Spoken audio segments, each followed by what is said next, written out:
All right, welcome to the program. Good to be here with you on Delaware 105.9. This is one of the things that comes up. We were talking recently on the radio. Why is the world the way that it is today? Seems kind of vague. Seems kind of a stereotypical talk radio topic, doesn't it? Why is the world so bad? You explain it to me. In general, we were talking about parenting. And what are parents getting right? What are they getting wrong? And it led to a discussion about what's missing today. And so one of the things that everybody always tells me is missing, people don't believe in anything anymore. They don't teach religion anymore. So people don't have this foundation anymore. We're going to get into that. We're going to get into that a little bit right now here on Delaware 105.9. I've got on the line with me right now Ian Burchell. Ian Burchell, he has written a book called The Ethics of the Faith, Right, Wrong, and the God of Abraham. He has a bachelor's of art in political and politics and history, a bachelor of education, master's degree in history, secondary education. He taught history and English in junior high school at the Catholic Archdiocese of New York. He taught history and economics in Saudi Arabia for 2 years, traveled the region, Egypt, Israel, Palestine, Jordan, and Turkey. After 2 years in the Middle East, he spent the next 14 years in Asia, living and working in Japan, Taiwan, China, Thailand, teaching history, economics, politics, philosophy, international relations, etc., so on and so forth. The Ethics of the Faith is an attempt at a rational, objective analysis of the ethical implications of monotheism. It sounds like a fascinating guy. Ian's here with us. Good evening, Ian. How are you, my friend? I'm very well, thank you. Listen, good to talk to you. Now, listen, this is a cool opportunity because oftentimes we get lost in our own bubble right here in Sussex County, Delaware, and we don't know what the rest of the world is like. We don't know what the rest of the world believes. It's a great opportunity to really get involved talking about the different peoples of the world. So I'm going to start off with, give me a little bit of 411 on the book before we get into the conversation. What inspired you to write it and what people about it?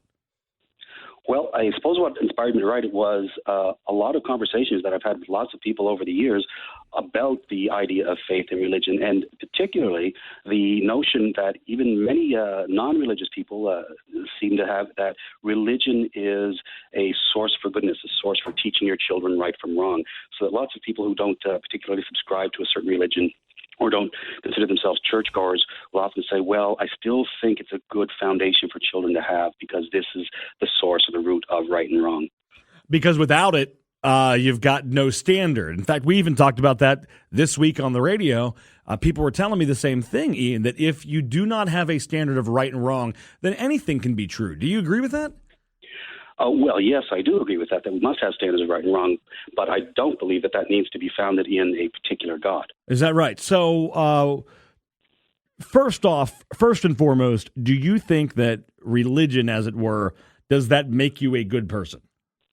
No, I don't think so. Oh. I think probably most religious people, whether we're talking about Christians, Jews, Buddhists, Muslims, are decent people because most people just are regular, decent people who work hard, take care of their families, enjoy time with their friends, and don't steal and don't destroy property and don't commit crimes. And a lot of people are criminals and are violent and dishonest and so forth. Mm-hmm. And I don't think religion is the causal factor one way or the other. That even if you have you grew up with a belief or what have you, you still might do these bad things. You still might, I went to Catholic school and, I still committed crimes when I was in my 20s. Well, indeed. But I think that's not because you went to Catholic school. And I think if you had gone to a public school, you may have very well done the same things. I think there's a whole variety of influence that we have on our lives that will tend us to make us the people we are. And a lot of those are cultural. And, of course, a big part of many cultures, and I suppose every culture, is the religious heritage. And we'll get into that. I do want to get into that. But so when somebody says to me, Ian, they say that the problem with kids these days is they've taken God out of school. They've taken prayer out of school. People don't have that foundation anymore. Boy, oh boy, how do you answer that? Well, this is something that's bandied about, I think, by politicians quite a bit, that, there's no longer any prayer in school, and all standards have sort of gone to hell and whatnot. But if we look objectively at what's been going on in the United States, for example, over the last 30 years, crime rates are actually down. Rates of violent crime are down. Now, very spectacular things happen, and they make the news, and, of course, we have a 24-hour news cycle now, so we hear a lot about things that are happening. For example, the stabbing that just happened in the last 24 hours, school shootings that happened in Fort Hood, and so forth. But overall, the trend has been for a lower and lower violent crime rate. So even if, however, we could say that crime rates have gone up, we couldn't draw a causal link between a lack of prayer in school. If we wanted to draw that causal link, which would not be a legitimate thing to do, we could say prayer has gone from schools and the crime rate has gone down. Well, of course, we wouldn't do that. People do say, though, that there are more these mass shootings, and I've looked at the numbers. I don't know if there really are or not, but there's more of this kind of mayhem than there used to be. The stabbing that you brought up is a good example of that. They say things like, well, Ian, these things just didn't used to happen. Well, I think you're probably right about things like mass shootings or the school shooting in Connecticut and so forth. I think these types of crimes have probably been on the increase in the last several decades, although I don't have statistics in front of me to look at that. But I do know that overall violent crime has gone down. Again, I don't think we could in any way draw a causal line between prayer going out of school or people attending church less frequently and the mass shootings that are going on with the stabbing in school and so forth. Okay, I got to get into the good person thing.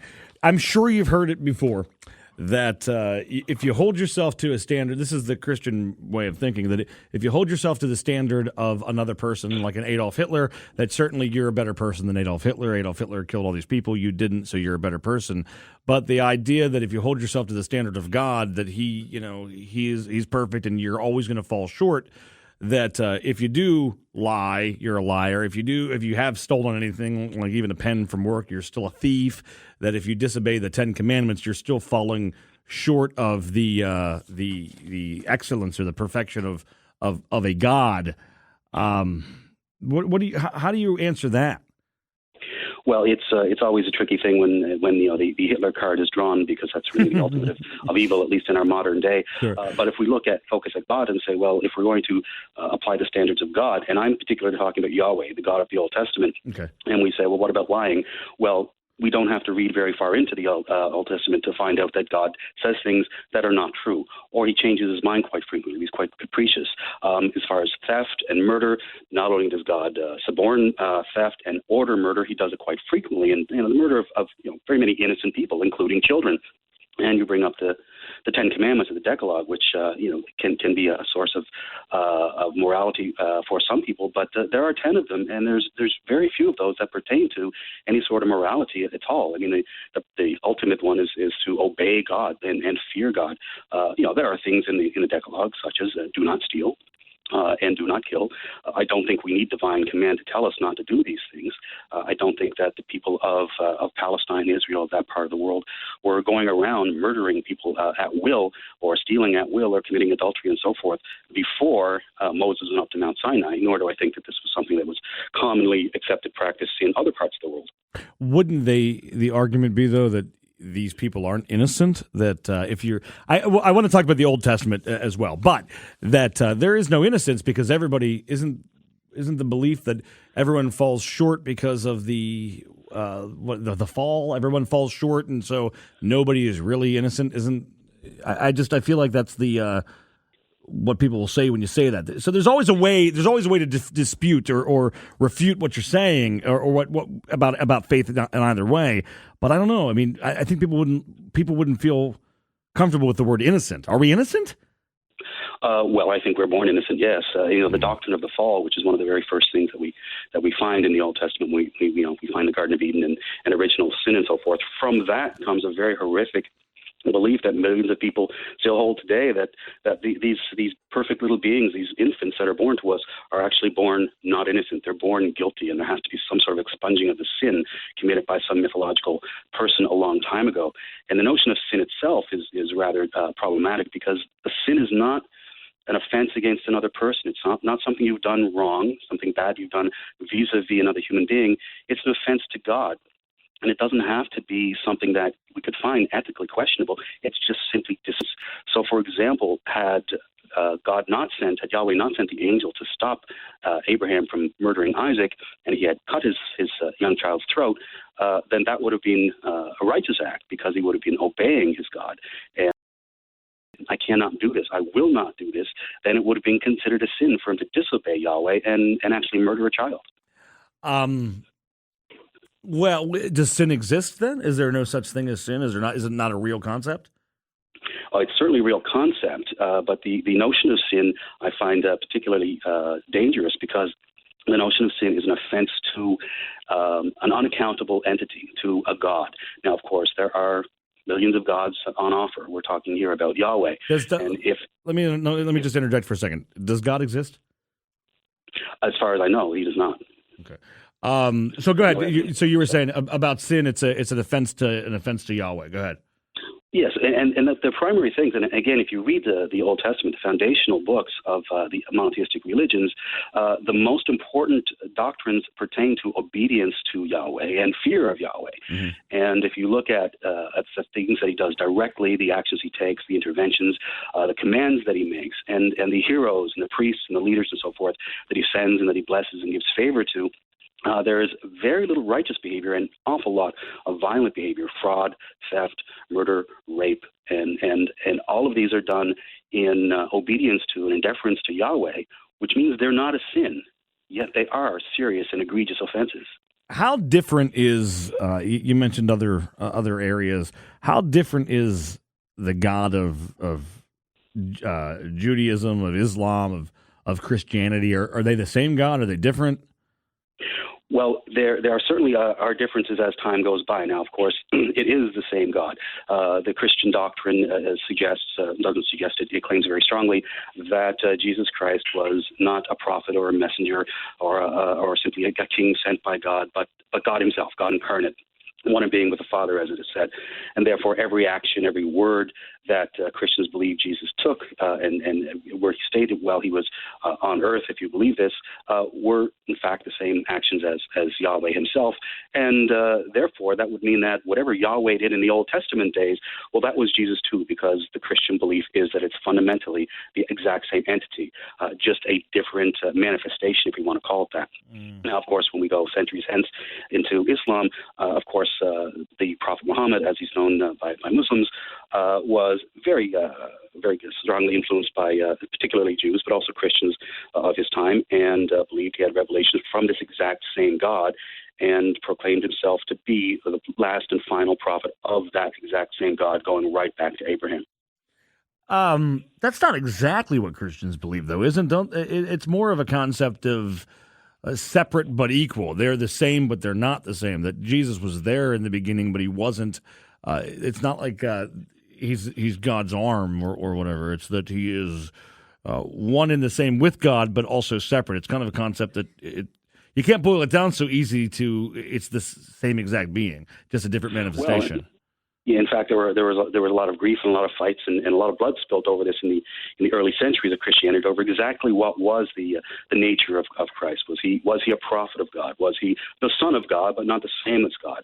And yeah, of course, I don't believe in the divinity of Christ anyway, so this is an academic exercise for me. Mm-hmm. But if we look at the history of the Christian church as it evolved, the decisions made by the leading churchmen and the politicians, if we want to call them that, of the day, were that Jesus Christ is in fact incarnate of God. He is one in being with the Father, that they are not a separate entity. I heard somebody give a comparison to ice and water and steam all being the same thing, but in different sort of forms or states of matter.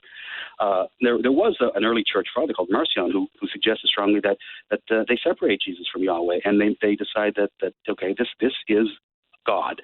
The real, true, only God is this man, Jesus of Nazareth, and that God of the Jews, God of Abraham, God of the Old Testament, is no longer a legitimate God and maybe perhaps never was, but he was declared a heretic. So perhaps the world would be different, perhaps Christianity would be fundamentally different had that not happened that way, but that is what happened in church history. That's not accurate either, though. That they're ice, water, and steam. It's not a good. I know that. I know for a fact. I have to look it up because I've even heard somebody speaking about this recently. There's a word for that. What's the word for that? When that's called, I got to look it up. But I know that I was listening to somebody who was disputing that as a explanation for the Trinity. That's not exactly accurate. Well, of course, this is disputed amongst different sects of Christianity. Sure, as well. I think that's why people get confused too, don't you? That people don't know what the actual belief is, and it's so difficult too. Whenever you really get involved, like what's true? What do I believe? What do these people believe? It's very, very difficult to sift through that kind of thing.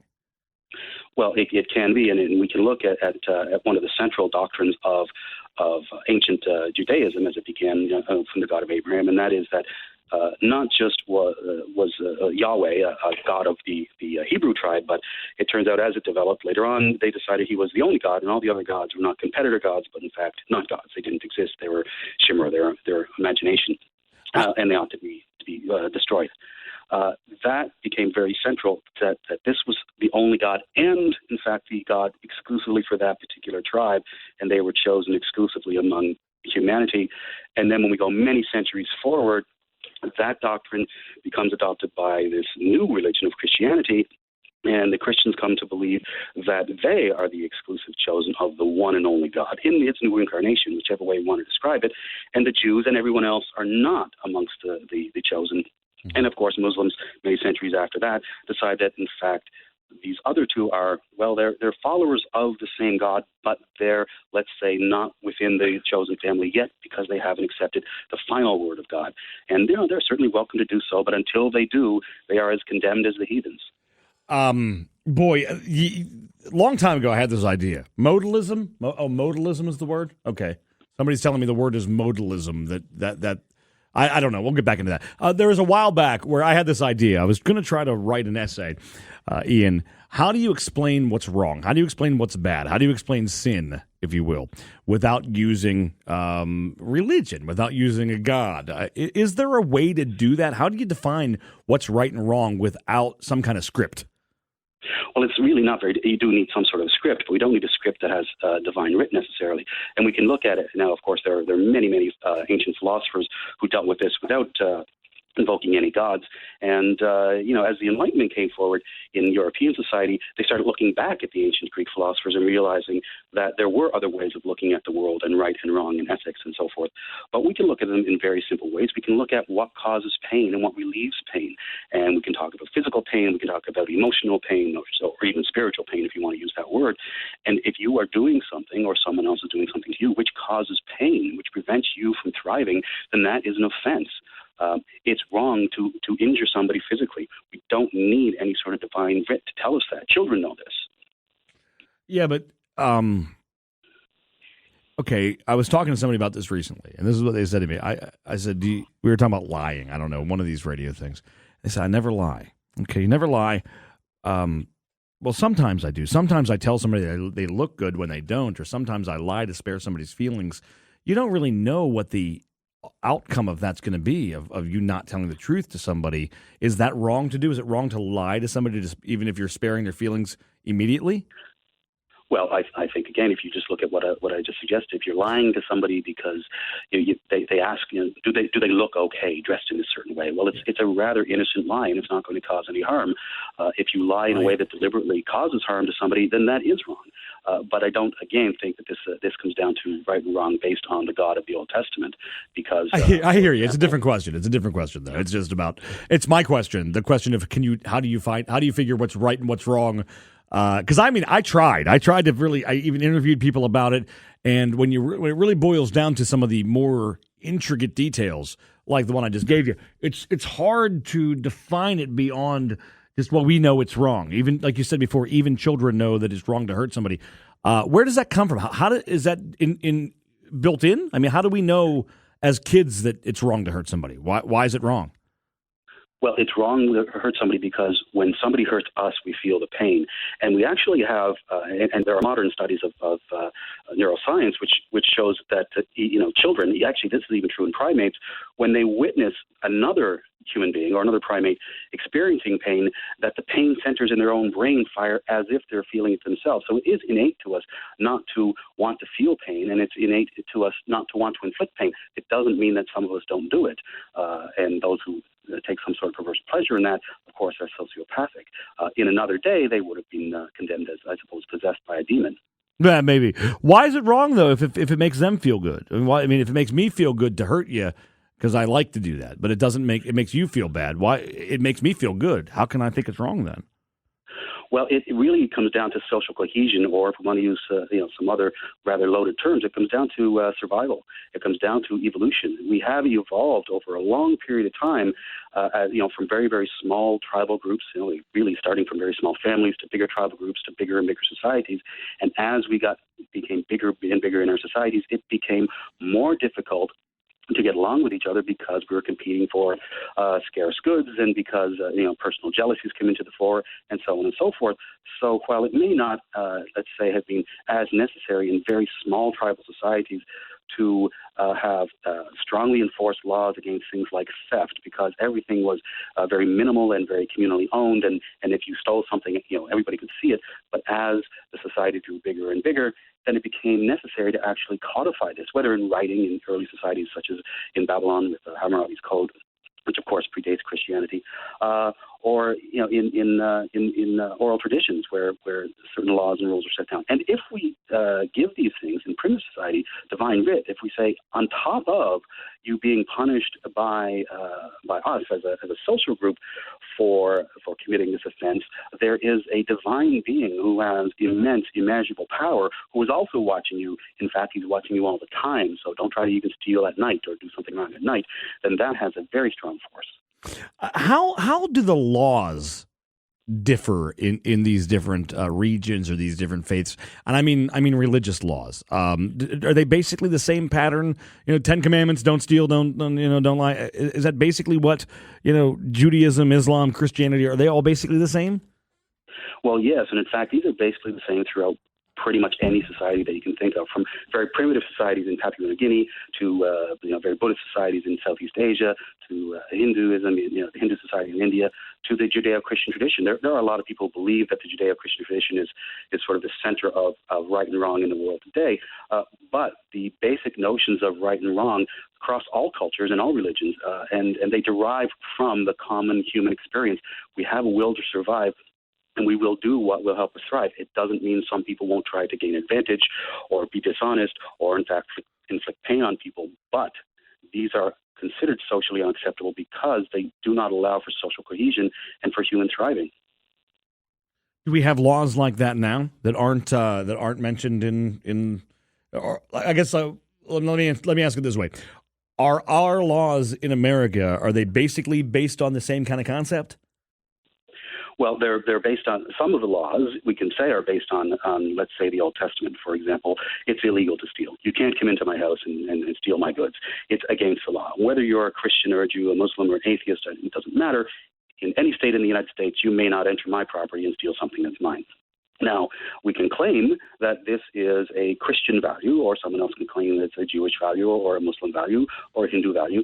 The fact is it's a human value. Now, in the United States, with its common law system, that actually comes from England. But again, that goes back further into Christian medieval Europe. But we can go into pre-Christian England, and in the tribal societies there, theft was also wrong. So if we look into primitive societies, there is a useful element to saying that these offenses are not just offenses against your fellow tribesmen, they're also offenses against an all-powerful, all-seeing God. The problem comes with monotheism when we look at the God of the Old Testament, and if we decide that the good things that he tells us not to do are divine writ, and we must obey those because he is all-powerful and all-knowing. So when he says, you must not put a stumbling block before the blind, you know that it's not just doing something harmful to that blind person, that the all-powerful, all-loving God is offended by that too. Well, that sounds pretty good. But that exact same God forbids blind people and a whole category of disabled people from entering the temple and making sacrifices or making offerings to that same God. And in a primitive society where making offerings to God was very, very important for your salvation, that's a really horrible rule to set down in stone. And there's no indication that Yahweh has come and said, look, I changed my mind on that one. It's very difficult because I'm not a theologian, so it's hard for me to. Some of it sounds right, some of it doesn't. I mean, just from talking to friends of mine, I mean, don't people believe that when Jesus came, that those rules of the Old Testament, that those ritualistic rules, that they don't. Here's what I know. A friend of mine told me this: the rules in the Old Testament are supposed to be there to show us how far we fall, how what's the word I'm looking for, how far we are from being able to do these things. They're supposed to be there. What do they say? It's a mirror that you look into to see what you can't do. And so, of course, they're impossible because you're not supposed to actually be able to do them. Is it fair to compare modern faith to faith 2,000 years ago? Is it the same thing? Well, it's fair to do this if you come across people who say that they believe. And in the United States, there are different surveys, but they show somewhere between 40 and 60% of the population of the United States, that is the Christian population, believe that every word of the Bible is literally true. So it's definitely a fair comparison to make. Now, there are certain things that I have no doubt that if I were to approach the average American Christian or the average American Muslim and say, do you think that if a child disobeys his father, he or she should be stoned to death in front of the entire community? I think most of them, I would hope all of them would say, absolutely not. But that is written down in the Mosaic Code. Again, though, do modern Christians follow the Mosaic Code? Though I don't think they do, unless we're talking about what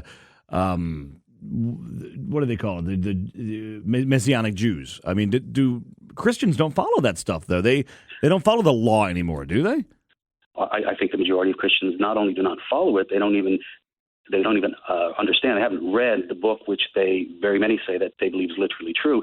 That's part of the point of me writing this book, as an invitation for people who say that they are faithful in this particular God. That is, you're a Jew, you're a Muslim, you're a Christian. That means this is your God, and these are the foundational texts and laws and orders and commands and stories given by this all-knowing, all-loving, supposedly entity to found your religion. This is my invitation for you to read that and try to read it with a critical eye, asking a single question, and that is this the right thing to do? But isn't the belief that we fall short from that, and so Jesus came, forgave us, even though we are not doing those things we were, supposed to be doing or whatever? The Christians believe that, you were forgiven for not being able to do those things. You're asking people to question whether or not it's right to do those things to begin with, but I think that's not what people believe. People believe that we can't do them, that we're not able to do them, and that's the faith. What types of things are you suggesting that we're not able to do? Stone a child because they disobeyed their parent. That you're talking things that happen in Mosaic law, but not things that happen in the New Testament. When you only focus on the Old Testament, I think you're getting half the story. Well, I'm not even getting half the story when I'm focusing on the Old Testament, because what I'm looking at is the foundational text of the three monotheistic religions. The Torah. So this is the root of all three. So there's a whole lot more to the Jewish tradition that comes later on in the commentaries and the Midrash, and of course the Christian sacred texts, and there are the Muslim sacred texts. So what I've done in this book is take all three and look at their root. Now, if we want to separate the three of them out, which is something that I actually plan on for the future, and look at those, then that's a separate conversation. But here, what I want to look at is the commonality here. There are certain parts of the world, though, and the United States is not necessarily part of this, or it's certainly not part of this, where stoning people for wrongdoing, particularly women, actually goes on, and it goes on fairly regularly. Yeah, I know that's an interesting conversation that we got to have whenever you get these other books done. I'm enjoying the conversation. I really am. I think it's very fascinating. I do agree that there is so much about people's faith that I don't think that I have read a lot of religious texts, but nowhere near a theologian. There's stuff that people believe that they don't understand. I think that we just accept what we hear, and we accept what other people tell us, and we take it from there. So let me talk to you in some of the materials that I was sent about your work. It mentions the explicit laws that God gives His people. What are the explicit laws? Well, there's the Decalogue, of course. There's the Ten Commandments, but throughout the Torah, you have the entire Mosaic canon, which is literally hundreds of different rules and laws set down by Yahweh. And some of these we can look at and say, well, I think I can understand why these were set down, and I don't think we need to follow these anymore. For example, laws against eating certain types of food. Now, it doesn't say in the Mosaic Code that if you eat pork that's not cooked very well, that there's a trichinosis and it very well would kill you. But maybe some primitive people noticed a connection between people eating pork and getting very sick and often dying. So maybe it was a smart thing to do to say, this must be an abomination. This must be a filthy animal. Let's not eat it.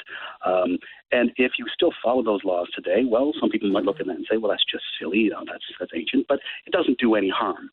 On the other hand, I lived for 2 years in Saudi Arabia, where I actually heard of people very directly who were arrested. Now, I think this was really foolish on their part, but arrested and punished for trying to sneak pork products into the country, because that's an abomination before God. Boy, I know I talked this about with a pastor one time, and he said, well, those rules were not. They're not that. They're not health rules. They're not supposed to. They're not. The dietary restrictions are in there to set the Jewish people aside, because they were the chosen people of God, and they were set aside from everybody else. And then I know that explicitly in the New Testament it talks about being able to eat these things. Maybe it was Paul that saw them on the sheet and all that. With St. Paul, and of course, what St. Paul's mission was to convert as many people to Christianity as possible. Christianity being a small cult amongst the Jews themselves, and it was going to be a whole lot easier to get Gentiles to join this faith if they weren't going to have to follow these dietary restrictions. And there are different interpretations on the reasons for these restrictions. It doesn't say in the Old Testament, in the Mosaic Code, that these animals are bad for your health. It says that they're an abomination before the Lord. I'm just speculating, as other people have, that this may have been the origin of those rules. Hey, earlier you mentioned, and I have it in my notes, so I don't want to blow past it before we run out of time.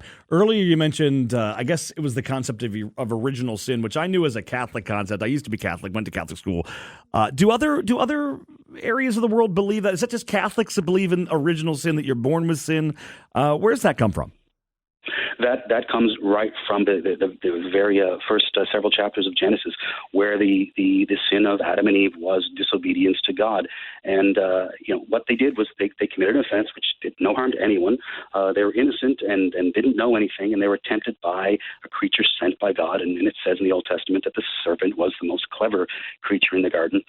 And interestingly, and this is something that needs to be understood too, is that they were told that this tree from which they weren't supposed to eat was the tree of the knowledge of good and evil. Yeah. So if you don't have the knowledge of good and evil, you are unable to do evil. I suppose you're unable to do good. You don't know the difference. So you're unable to commit a sin, except for if we regard sin as simply disobedience to God. That is what, and then the sin was so that they disobeyed, because they were told not to eat it, and then they did, and then they were told their punishment was severe. Death was the punishment. Death was their punishment, and a very long life of fruitless labor upon the land, and of course a belief not just amongst you suggested Catholics, but also amongst other Christians and Muslims, and I dare say amongst very few Jews today, but a belief for many, many centuries that a woman gave birth in a painful manner because of that a woman was perpetually going to be punished for this generation after generation after generation by having painful childbirth. Yeah. And in fact, her monthly cycle during her fertile years would be an outward sign of her unworthiness, going right back to that. Now, if we believe this about half of humanity, that has some very, very negative effects, and we can see those in many parts of the world today. Well, it also teaches that men, have to toil in the land, which, well, I got to tell you, sometimes, I don't mean to be funny, but sometimes that feels so true, that we're just forced to toil through life because work. Listen, we're running short on time. I want to get the information. People want to find out more about the book. It's called The Ethics of the Faith: Right, Wrong, and the God of Abraham. There is so much more that we could talk about with this, but we're just running short on time. If people want to find out more, they can get the book. Is there a way to find out more about you, Ian? You can look on Amazon.com or Barnes & Noble to get the book. You can Google my name. There's a few interviews of me there. There's a Facebook page I've dedicated to the book, and I've begun a blog. So if you just Google my name, you can find some information about me as well. In doing the researching study for the book, what's sticking with you the most? What if you could tell anybody anything about what you've learned, what would you tell them? Well, the book is the thesis of my book, if we want to use that, is a question that is this character, who is one of the perhaps the most famous character in all of literature around the world, Yahweh, Jehovah, God, Allah, as he's called in Arabic, is this an exemplar of right and wrong? Is this someone whom we should emulate? And are his prophets, his priests, his chosen ones, his kings, David, Jacob, all of the, Samson, Joshua, the very famous patriarchs, are these people to be emulated in terms of right and wrong, in terms of how we interact with our families, our friends, our near neighbors, our far neighbors? And the answer is almost certainly not. Does that leave people without hope? Does that leave them with no hope of? I was talking to a radio friend of mine. He says, after all these years, I don't have any faith in anything, but I believe that reincarnation. That sounds good to me. I've lived a good life. I think I deserve to come back. If there's no God, is there no afterlife? Is there no hope?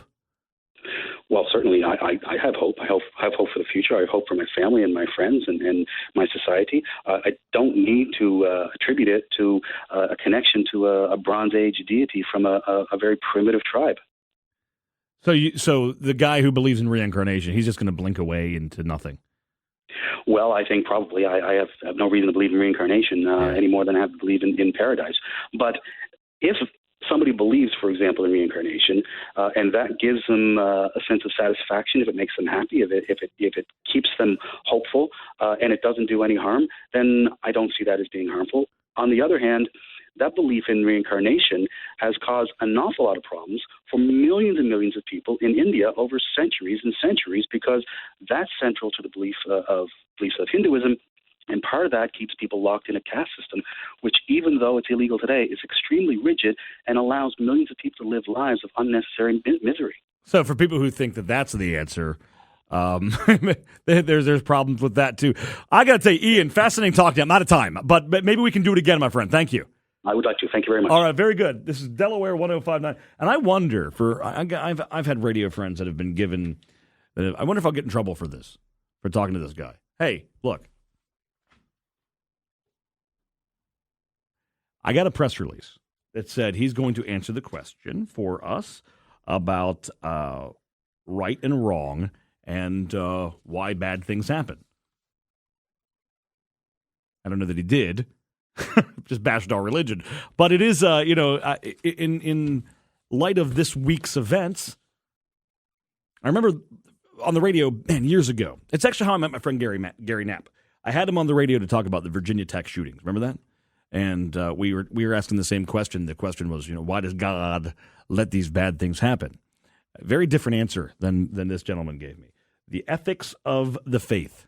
The problem is, let me just tell you, from my perspective, that non-belief is every bit of a faith as belief is.